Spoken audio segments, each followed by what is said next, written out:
कराची में MQM वाला किसी ताजर को भत्ता की पर्ची देता है, बिल्कुल इसी तरह का नक्शा आज हमारी इंतज़ामिया, हमारे CO साहब जो है वो यहाँ पर खींच रहे हैं। और मैं ये भी कहता चलूँ कि CO साहब, इस तरह की दास्तानें आपकी थोड़ी नहीं हैं, आपकी बहुत ज़्यादा दास्तानें हैं। हम अब वक्त की नज़ाकत को देखते हुए आपके ऊपर पूरी चार्जशीट लेकर आएंगे। हमारे पास वाइट पेपर मौजूद है। हमने आपको बार बार इस बात का बावर करवाया कि आप हमारे इन चंद सवालों का जवाब दें।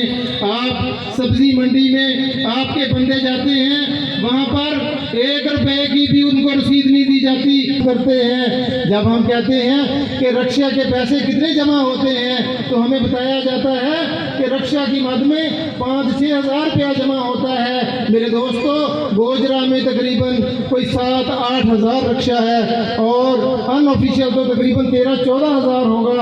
लेकिन हमने कहा कि चलो 5 हज़ार रक्षे से ही आप अगर 20 लाख रुपया बनता है और ये रोजाना का 1.5 लाख रुपया बनता है, 1 लाख रुपया बनता है, तुम किस नोयत से 5 हज़ार रुपया यहाँ पर बल्दिया के अकाउंट में जमा करवाते हो? इसके ऊपर वो कोई जवाब नहीं देते। वो कहते हैं कि जी हम बेबस हैं, हमें कोई पता नहीं, हमसे ना ये बात पूछिए। मेरे दोस्तों, हम इन्हीं जालिमों से ये बातें पूछेंगे, हम इन्हीं से हिसाब लेंगे। 1-1 रुपए का हिसाब CO साहब तुम्हें देना पड़ेगा, AC साहब तुम्हें 1-1 रुपए का हिसाब देना पड़ेगा। अगर तुम इसके ऊपर कोई हिसाब नहीं देते, अगर तुमने अपनी हठधर्मी इसी तरह जारी रखी जैसे कि तुमने रखी हुई है, और हमने तुम्हें बार बार वार्निंग दी है,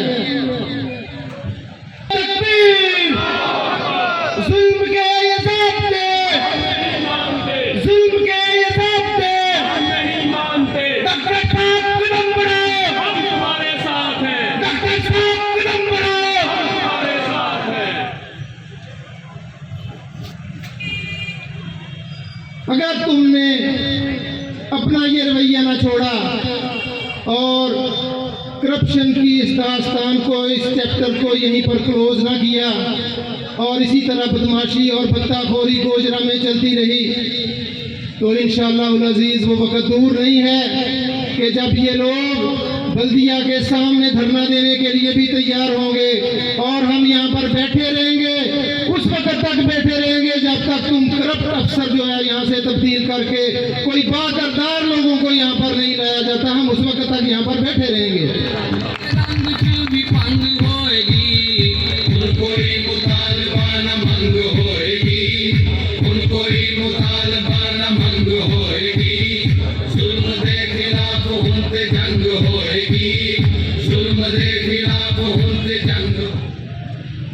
गुजरात की पुलिस इंतजामिया से गुज़श्ता कई महीनों से हम ये बात देख रहे हैं कि जितनी भी FIR यहाँ पर काटी जाती हैं, उन FIR के ऊपर कोई परसू नहीं होता। एक एहसान नामी हमारा कारकुन है, 1 लाख रुपया उससे लूट लिया गया। कालोदई के पास उससे वारदात हुई, एक दफ़ा FIR काट दी गई। जब बार बार उसने जाके SHO का दरवाज़ा खटखटाया तो वहाँ से यही जवाब आया कि असी थोड़े वास्ते कुछ नहीं कर सकते। इसी तरह बेशुमार लोगों के मोटरसाइकिल चोरी जो हमसे रब्ता करते हैं, हम लोगों को इनके पास लेके जाते हैं और ये बात कहते हैं कि DSP साहब, SHO साहब, लोगों के मसले हल करो। ये मोटरसाइकिलें जो आए दिन चोरी हो रही हैं, कोई एक बंदा तो पकड़ो, किसी एक को तो सजा दो। लेकिन उनकी बेबसी हमें उनके चेहरे से यहाँ होती है। इस्लामिया के खिलाफ लोगों के मसाइल के अंबार लगे हुए हैं, अंबार लगे हुए हैं। DPO साहब, इसी पलका वाला चौक में आके आप खुली कचहरी लगाएं, यहाँ पर लोगों के मसले सुने, सारा गोजरा उमड़ आएगा, आपको अपनी FIR दिखाएगा। ये मेरे पास एक पुलंदा है FIRों का, जिनके ऊपर जो 1-1 साल पुरानी FIR हैं, जिनके ऊपर यानी कोई अमल दरामद नहीं हो रहा, कोई बंदा नहीं पकड़ा जा रहा।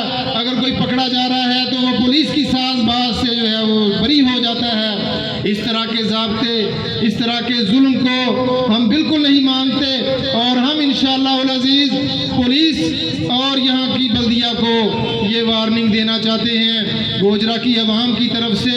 सैकड़ों हज़ारों जमात इस्लामी के कारकुन तमाम उन मजलूमों के साथ खड़े हैं कि जिनके साथ ज़्यादती हो रही है। और कोई भी बंदा पूरे पंडाल में, मैं इस बात का चैलेंज करता हूँ कि जो मसला भी किसी का होगा, इंशाअल्लाहुल अज़ीज़, कोई रिक्शा वाला हो, कोई रेहड़ी वाला हो, कोई दुकानदार हो, कोई किसी किस्म का किसी का मसला हो, कोई मोटरसाइकिल चोरी का मसला हो, जमात इस्लामी इंशाअल्लाह हर प्लेटफार्म पर आपके साथ इंशाअल्लाह खड़ी है।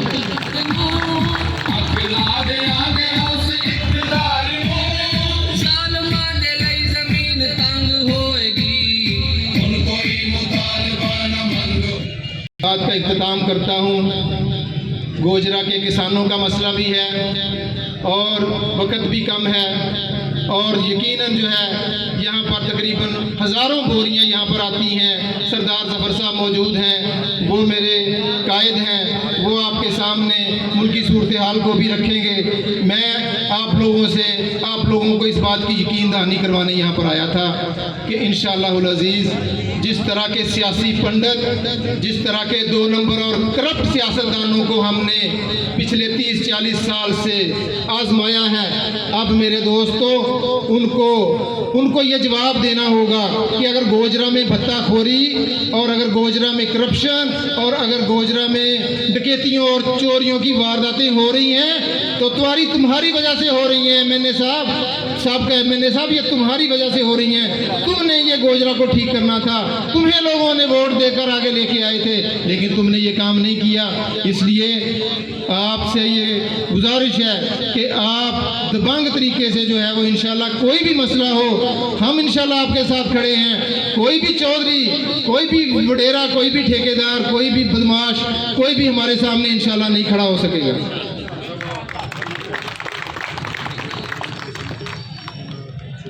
मुझे याद दिलाया, कई दफ़ा ट्रैफिक पुलिस को ये बात बताई गई है कि यहाँ पर जो है वो बच्चों को उन्हें सुबह स्कूल जाना होता है, लेकिन ये सारे का सारा मंडी के सामने पूरा एक जो है वो जमगट्टा बना होता है। यहाँ पर जो है वो उनकी जगह को बिल्कुल साफ़ करवाया जाए ताकि लोगों का यहाँ पर रास्ता जो है वो हमवार हो। जो आज से नहीं, एक अलसा एतराज से गोजरा की आवाम की आवाज़ बने हुए हैं। वापडा की बिजली का मसला हो, ओवर बिलिंग का मसला हो, नजायज बिलों का मसला हो, उसके लिए वापडा दफ्तर के सामने एहतजाज किया गया, जिसकी क़यादत मोहतरम डॉक्टर अताउल्लाह हमीद साहब ने की। इसी जगह के ऊपर गोजरा के मसाइल के हवाले से एक अलामती धरना दिया गया और ये पीछे मलका वाला चौक में वापडा की लोगों के साथ ज्यादतियों के खिलाफ मुलगीर हड़ताल के मौका पर एक बड़ा जलसा किया गया। मोहतरम डॉक्टर अताउल्लाह हमीद साहेब इस गोजरा के लोगों की आवाज बने। मेरे भाइयों और मेरे दोस्तों, हमारा भी ये फर्ज है हम उन लोगों के साथ खड़े हों जो हमारे साथ खड़े होते हैं, जो मुश्किल में हमारे साथ खड़े होते हैं। अब मैं बिला ताखीर गुजारिश करूंगा मोहतरम सरदार ज़फ़र हुसैन खान साहेब, सदर किसान बोर्ड पाकिस्तान, साबिक नायब अमीर जमात इस्लामी पंजाब, मोहतरम सरदार ज़फ़र हुसैन खान साहेब। चोर चौकीदारियों हटाए जाएंगे, डाकू सूलियां ते लटकाए जाएंगे, लोग इस कौम दे मुकाए जाएंगे। अल्हम्दुलिल्लाह रब्बिल आलमीन वस्सलातु वस्सलामु अला रसूल खैर खल्क़िही मुहम्मदिन व आलिहि व सहबिही अजमाइन। अम्मा बाद, फ़ौज़ बिल्लाहि मिनश शैतानिर रजीम, बिस्मिल्लाहिर रहमानिर रहीम। मेरे दोस्तों ने उस जुल्म की पूरी दास्तान आपके सामने बयान की, पुलिस का किरदार आपके सामने रखा, बल्दिया का किरदार आपके सामने रखा और दो के चले जाएं। मेरे दोस्तों, हम इसलिए आए हैं, हम इन मसाइल का हल चाहते हैं। हम इसलिए आए हैं, हम अपने दुखों का मदावा चाहते हैं और हम इसलिए आए हैं कि हमारे भाइयों के मसाइल हल हो। अब सवाल ये पैदा होता है हल किस तरह हो? जब तक एसी अपनी ड्यूटी अदा न करे, जब तक पुलिस वाले अपनी ड्यूटी अदा न करें, जब तक बल्दिया वाले अपनी ड्यूटी अदा न करें, उस वक्त तक हमारे मसाइल हल नहीं हो सकते हैं। ये सारा करप्ट लोगों का टोला है, ये मारे हराम बनाते हैं, ये मारे हराम खाते हैं। मुझे बताइए कौन से थाने में बगैर पैसे का एफआईआर होती है? कौन सा तहसीलदार के पटवारी के दफ्तर से आपका इंतकाल मारे हराम दिए बगैर मिलती हो? कौन से इलाके में किसानों को खाद गवर्नमेंट रेट पे मिलती हो? मेरे दोस्तों, अगर कुत्ती चोरों के साथ मिल जाए तो उस घर में फिर चोरी होने से तो कोई नहीं रोक सकता। जब कुत्ती चोरों से मिल जाए तो कुत्ती को तो बदलना पड़ता है ना, मतलब उसको तो रखने की जरूरत नहीं है। मैं इन ऑफिसरों को कहता हूं, आपने इस चोरी को रोकना था, आपने बदमाशों को तो नथ डालनी थी, आपने तो गवर्नमेंट रेट पे खाद काश्तकारों को भिजवानी थी। आप तो खामोश तमाशाई का किरदार अदा कर रहे हैं। तो जो आप तनख्वाह लेते हैं ये मारे आराम नहीं है। आप यहाँ बैठे और अपनी ड्यूटी अदा ना करें तो मेरे दोस्तों, मेरे भाइयों, अगर ये ड्यूटी अदा ना करें तो क्या क्या लोगों की तादाद ज्यादा है, चंद 100 बंदों की तादाद ज्यादा है, यहाँ आवाम की तादाद ज्यादा है। जमात इस्लामी, मेरे दोस्तों, किसान वोट आपको दावत देता है। सिर्फ 2% लोगों ने, सिर्फ 3% लोगों ने स्थान में मार नहीं सकता है। मेरे दोस्तों, मेरे भाइयों, किसी एसी की मैं समझता हूँ ये गैरत का मसला है। अगर खाद कंट्रोल रेट पे नहीं बिकती है तो उंगलियां इस तरफ जाती है। आपको भी कुछ मिलता होगा, आपकी ड्यूटी तो कंट्रोल रेट में भिजवाना था, आप 5000 में भिजवा रहे हैं, आपको सब पता है, तो इसको मछली करवाते हैं। लिहाजा मेरे दोस्तों, मेरे भाइयों, मेरे दोस्तों,